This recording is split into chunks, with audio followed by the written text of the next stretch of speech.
Draw perfect eyebrows every time on dummy. Take this type of plastic paper and a small scissor to cut it. Place it on dummy and cut it according to the size of the eye. Cut off the extra part. Now place on the dummy and draw eyebrow on it. Don't be afraid of making a mess because we can clean it with tissue. Now we just need to cut it.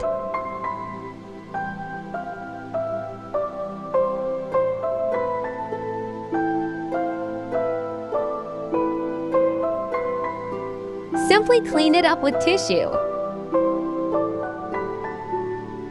It's ready!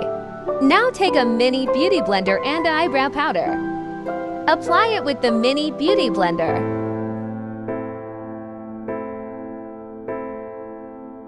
Clean it up with some concealer.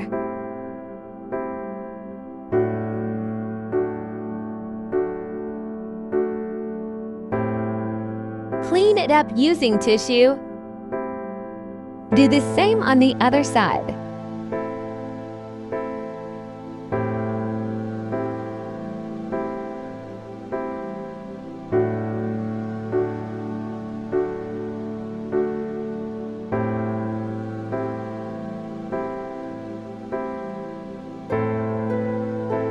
Now both side eyebrows looks the same. Subscribe for more hacks.